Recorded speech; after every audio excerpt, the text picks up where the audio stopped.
टाटा पॉवरचा मुंबईसह शहरातल्या वीज पुरवठ्याचा मार्ग मोकळा झालाय। राज्य वीज नियामक मंडळाकडून टाटाला मिळालेला वीज पुरवठ्याचा 25 वर्षांचा परवाना रद्द करावा यासाठी बेस्टने केलेली याचिका केंद्रीय वीज लवादाने फेटाळल्याने टाटाला हा दिलासा मिळालाय। 15 ऑगस्ट 2014 ला टाटाला मिळालेल्या वीज पुरवठ्याचा परवाना संपला।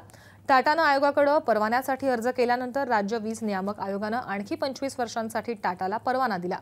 त्या विरोधात बेस्टने केंद्रीय वीज लवादाकडे न्याय मागितला, मात्र बेस्टची ही याचिका लवादाने फेटाळली। आता 15 ऑगस्ट 2039 पर्यंत टाटाला परवाना मिळाला असून त्या कालावधीपर्यंत टाटा वीज पुरवू शकणार आहे। टाटा पॉवर आता मुंबई आणि उपनगरांमध्ये कुठे कुठे वीज पुरवू शकेल हे पाहूयात ग्राफिक्सच्या माध्यमातून। फुलाव्यापासून ते माहीमपर्यंत टाटाला आता वीज पुरवठा करता येणार आहे।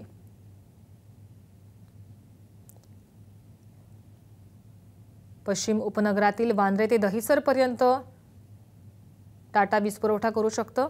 2039 पर्यंत टाटाला हा वीज परवाना मिळालेला आहे। तर पूर्व उपनगरात चुनाभट्टीपासून विक्रोळी पर्यंत आणि मानखुर्द पर्यंत टाटाला आता वीज पुरवठा करता येणार आहे। मीरा भाईंदर महापालिका क्षेत्रातील ग्राहकांनाही आता टाटाची वीज मिळणार आहे।